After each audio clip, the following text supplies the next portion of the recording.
BJP किसान विरोधी है, दलित विरोधी है। भारतीय जनता पार्टी का गठन ही हमारे खिलाफ हुआ था जब बीजेपी बनी थी।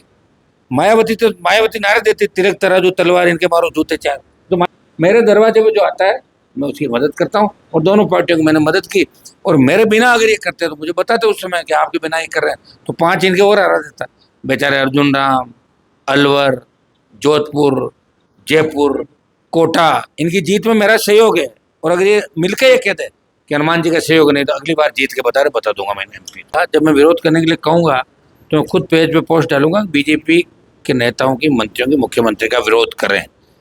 और वो छुटवे जो चारों तरफ बैठे हैं, उनमें सीएम के चारों तरफ बैठने वाले 5 लोग तो वो है जो यूनिवर्सिटी में जिनका पेट में भरता था, वो मेरा थैला उठा घूमते थे। आज वो चीफ मिनिस्टर के पास बैठ के अगर ऐसी बातें करेगा हनुमान जी को मिटा, उनको पता नहीं हनुमान जी का इतिहास क्या है। राजस्थान की राजनीति में बयानबाजी अपने चरम पर है और आरएलपी सुप्रीमो हनुमान बेनीवाल ने एक बयान ने राजनीति में हलचल मचा दी, और उस बयान पर जो बीजेपी की प्रतिक्रिया आई है और उनको समाज से बहिष्कार करने की अपील की गई है, इस पर क्या इनकी राय है, उन्हीं से जानते हैं। हमारे साथ हैं नागौर सांसद हनुमान बेनीवाल जी। जी सर। देखिए, मदन राठौड़ जी ने कल कुचामन के अंदर मेरे पर आरोप लगाए, जबकि वो बच्चे विरोध प्रदर्शन जो कर रहे थे उसमें आरएलपी के बच्चे जरूर थे, लेकिन मैंने किसी को विरोध करने के लिए अभी नहीं कहा, एक जगह विरोध नहीं करा था। अभी भारतीय जनता पार्टी के बौखलाए हुए लोग जो बच्चे पानी बिजली को लेकर लोकतांत्रिक तरीके से विरोध कर रहे थे, उनको जेलों में ठूंस दिया, उन पर झूठे मुकदमे दर्ज कराए और उनको रात भर उन परिवारों को परेशान किया गया। ये बहुत बड़ा दुर्भाग्य है। लाठी, गोली और पुलिस के दमन की जो नीतियाँ हैं, इसको हम कतई बर्दाश्त नहीं करेंगे। हम कांग्रेस नहीं है जो भूल जाएं, ये राष्ट्रीय लोकतांत्रिक पार्टी है। इसके जवान को जितनी बार छेड़ोगे उतना ही तप के वो निकलेगा, और हमारे बच्चे अगली लड़ाई के लिए तैयार हैं।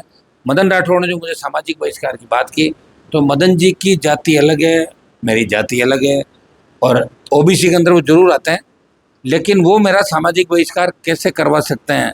सामाजिक बहिष्कार का तो हम बोल ही नहीं सकते, क्योंकि संविधान के अंदर जो हमें शक्तियाँ मिली है, छुआछूत, जातिवाद, हमें सब अधिकार, समानता का अधिकार, और खाप पंचायतें ऐसे निर्णय किया करती थी हरियाणा, उत्तर प्रदेश के अंदर, कई हमारे पंच पटेल भी करते थे समाजों में, वो निर्णय करते थे कि इसका सामाजिक बहिष्कार किया जाए जब वो व्यक्ति गलत काम करता था।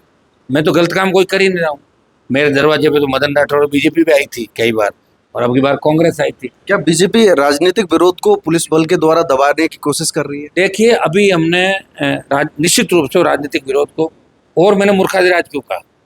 मूर्ख जो होता है ना, मूर्ख व्यक्ति, देखिए अपने पास हथियार का लाइसेंस होता है और हथियार अपने पास होता है, इसका मतलब हथियार को चलाते ही थोड़ी फिरता रहता है। हथियार, इनके पास हथियार है, अगर जान पे आ जाए तो हथियार चलाना, ऐसे थोड़ी पटाखे चला दिए चाहे जिसको डरा दिया। तो जो कानूनी मुख्यमंत्री लोकतांत्रिक व्यवस्था में सीएम के पास सारे ताकत है, और सीएम अगर इनका दुरुपयोग करने लग जाए, बीजेपी तो 80 में बनी थी, मेरे पिताजी 77 में एमएलए बन गए थे, तो भाजपा की जब शुरुआत नहीं हुई थी उससे पहले हमारा इतिहास था, और हमने हमारा इतिहास संघर्षों से दिखा है। और मदन राठौड़ जो सामाजिक बहिष्कार की बात करें, तो इसके लिए हाईकोर्ट के वकीलों से मेरी बात हो रही है, एक बार कागज बन के आ जाता है तो इसका मुकदमा दर्ज आरएलपी के कार्यकर्ता अगर जीत करेंगे, निश्चित रूप मदन राठौड़ के खिलाफ एफआईआर इस मामले के अंदर कराएंगे, सामाजिक बहिष्कार की बात को लेके, क्योंकि किसी का भी सामाजिक बहिष्कार की बात कोई व्यक्ति नहीं कह सकता। आम आदमी का, मैं आरएलपी का राष्ट्रीय अध्यक्ष हूँ, मदन राठौड़ बीजेपी का प्रदेश का अध्यक्ष है, उसको तो कब बदल दे, लेकिन मुझे कोई नहीं बदल सकता। जो उनको ऐसी बात कतई नहीं करनी चाहिए, उनसे मैं बहुत बड़ा हूँ। 0 विधायक से क्या होता है? 0 विधायक तो गणोगे 15 विधायक, कांग्रेस का ना विधायक कितने सारे, तो कर तो नहीं रही कांग्रेस विरोध। विधायक से नहीं होता, एमपी हूँ, ताकत है मेरे अंदर, और मैंने बुरे दिनों में बीजेपी की मदद की। जब मैं बीजेपी एनडीए छोड़ चुका था, मेरे गृह मंत्री मुझे फोन करते थे, हनुमान जी राष्ट्रपति में हमारी मदद कर दो प्लीज, उपराष्ट्रपति में कर दो प्लीज, सुभाष चंद्रा कर दो, करी ना मदद, प्लीज सरकार गिराने कर दो, कर दी। 3 विधायक दे दिए, पैसे थोड़ी लेते उनके, फोकट में थे 3 विधायक। पैसों का कितना लेन देन चला उस समय सब जानते हैं, कितना पैसा कहाँ बटा था। लेकिन हनुमान बेनीवाल काजल की कोठरी में रहते हुए भी पाक साफ है। मैंने बीजेपी को दिया, मेरे फादर ने झंडा उठाया, उसका परिणाम हमने भुगता, और मैंने जिस दिन चाह लिया बीजेपी को खत्म करना राजस्थान के अंदर, मुझे तो किसी और से हाथ मिला, हाथ मिलते 5 पे आ जाएगी सीटें। ये मैं कर नहीं रहा हूँ, इसलिए बीजेपी ज्यादा बों कर रही है। आपको क्या लगता है कि बीजेपी बदले की भावना से काम कर रही है, जिस तरीके से आपकी सुरक्षा हटाई है? मायावती के नारे थे वहां पे बीजेपी के लिए यूपी के अंदर, मैंने कोई नारा नहीं दिया अभी तक। ये जो बीजेपी का गठन हुआ, वो शेड्यूल कास्ट, जाट, गुजर, मीणा, यादव, मुस्लिम, ये कांग्रेस और दूसरे दलों से जुड़े थे, तो इनके खिलाफ भारतीय जनता पार्टी का गठन हुआ। बड़ी जातियां, स्वर्ण जातियों के नाम पे, और ये लोग आज भी भारतीय जनता पार्टी और आरएसएस के अंदर अगर हमारे समाज का कोई एससी का कोई आदमी है तो उसे अच्छी नज़र से ये लोग नहीं देखते, उसे गणना करते हैं, ये इनकी आदत है। उसको ऐसा काम बताएंगे कि वो जलील हो। जैसे हमारे बहुत से नेता है, उन बेचारों को कभी तो कह दिया तुम वो बाजरे का करो, मूंग का करो, खिचड़ा बनाओ, ये धंधों में लगा दिया था। हमारे जो आते हैं उनको बीकानेर अर्जुन जी, इनकी ड्यूटी लगाई प्रधानमंत्री ने कि आप हमेशा छापा बांध के रहोगे ताकि पीछे बैठे रहे छापा बांध के। उनको नहीं पता तुम्हारी मजाक उड़ा रहे, नहीं समझते। तभी तो हमें आरक्षण मिला है, हम सीधे साधे लोग हैं, और ये बीजेपी इसका फायदा उठा रही है। इनकी सोच हम लोगों के खिलाफ है, इनकी सोच किसान विरोधी है, दलित विरोधी है, और शोषित पीड़ित तबके को कभी ये बर्दाश्त नहीं करते। ये बंद कमरे में बात करते हैं, और जब झगड़ा होता है तो ये डर जाते हैं, और उसके बाद इनके ब्लड प्रेशर उस समय नापने चाहिए जब बंद कमरे में भगदड़ इनके मस्ती है। वो मैंने इनकी स्थिति बीजेपी के लोगों की बहुत बार देखी।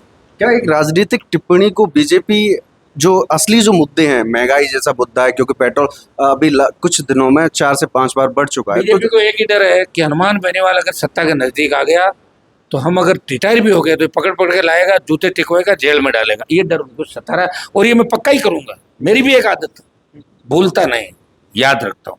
और जो मेरे लोगों को सताता है, मेरे बच्चों की तरफ उंगली उठाता है, वक्त आते ही बिल्कुल मैं उसी हिसाब से काम करूंगा। जैसा अभी ये कर रहे हैं, इनसे ज़्यादा करूंगा मैं। तो ये थे हनुमान बेनीवाल जी, नागौर से सांसद, और जिनकी टिप्पणी से राजनीति में, राजस्थान की राजनीति में बड़ी हलचल मची हुई है, तो जिसको लेकर के काफ़ी प्रतिक्रियाएं भी आई हैं। मदन राठौड़ बीजेपी के प्रदेशाध्यक्ष थे, उन्होंने सभा से बहिष्कार करने तक की अपील कर दी। तो इन्हीं बातों को लेकर के हमने इनसे बातचीत की। मेरे सहयोगी दीपेंद्र के साथ मैं राहुल टीसी शर्मा। देखते रहिए द खट।